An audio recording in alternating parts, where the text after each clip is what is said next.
Hi, Happy New Year. Today I'm going to talk about One Day by David Nicholls. Spoilers, of course, as always. It actually took me a little bit to get into this book. I don't know why, but for the first half of it, I really just couldn't get into it. It just wasn't holding my attention. I'd read a couple chapters maybe and then put it down for a while and then come back to it. But then I was reading it on the plane ride home from California, and I read the last fourth of it on that plane ride home, and I couldn't put it down. I couldn't stop reading. I couldn't stop thinking about it. It was just so good, all of a sudden. So I ended up really liking it, but it did take me a while to get into it. So I would recommend giving it a fair shot. Try and read it, because even though the beginning might be a little bit slower, it does get good. As far as characters go, there's really only two characters that are worth talking about, and those are the two protagonists, Dexter and Emma. And so Dexter is just a party boy, and really I didn't like Dexter for most of the book until he broke up with Sylvie. I really didn't like him. Even when he had Jasmine, that first chapter with Jasmine, I didn't like him still. I couldn't understand why Emma was friends with him, because they were so different, and he was just kind of annoying. I did not like him. But then once he kind of started to turn his life around, I liked him a little bit better. So yeah, it took me a while to like him, but I did eventually grow to like him, or to at least understand him and to feel for him. When he was going through stuff, I felt sad. And then Emma, I liked her a lot. Actually, I find that I'm pretty similar to Emma in a lot of ways. We both like to write. I want to be an English teacher. She is an English teacher. A lot of times I couldn't understand why she was still hanging out with Dexter, because he was so awful, but I guess maybe she must have seen something in him that nobody else did. And spoilers, I did cry when she died. I totally didn't expect it. I was sitting on the plane, reading my book, starting on page 384. She thinks very distinctly of two things. The first is a photograph of herself at 9 years old in a red swimsuit on a beach. She can't remember where. Philly or Scarborough, perhaps.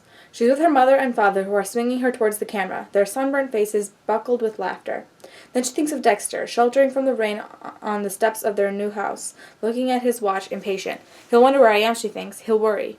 Then Emma Mayhew dies, and everything that she thought or felt vanishes and is gone forever. And I was just reading this, because she got hit by a car while she was riding her bike. So I was just reading this, and I was like, okay, she'll probably be fine. She's still pretty conscious.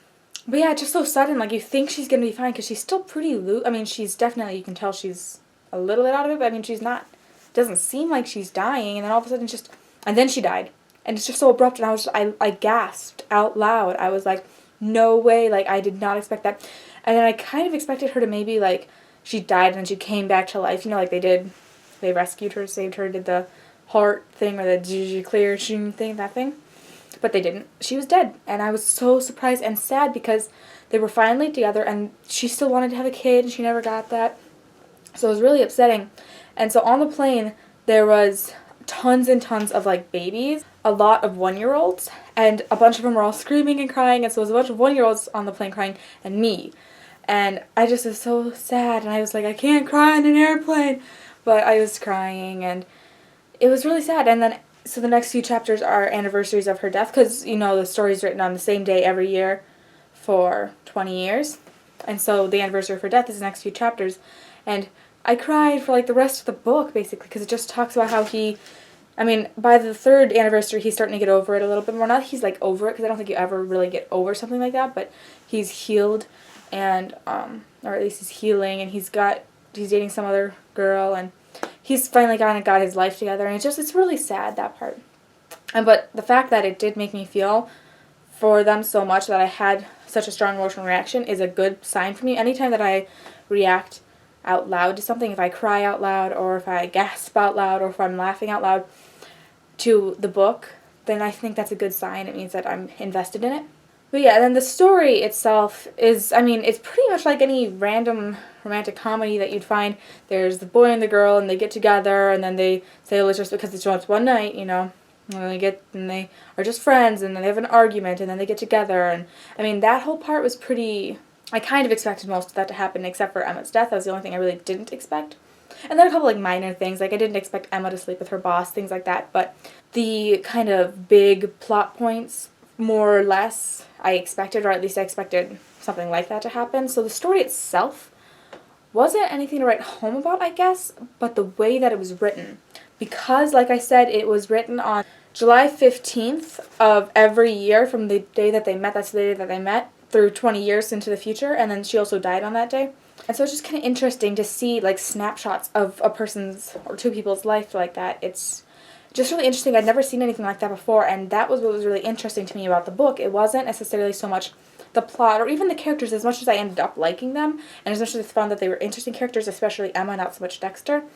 I still found that the way that the story was written was the most interesting part. And I think that it's really only something that can be done once. Like, I don't think that it's something that people should try to copycat, because I don't think it'll work. I think that it was really a unique thing, but it was really interesting and worth reading it just for that, just to see kind of how you can see someone's life just through a snapshot for 20 years, and you totally get them, you understand them.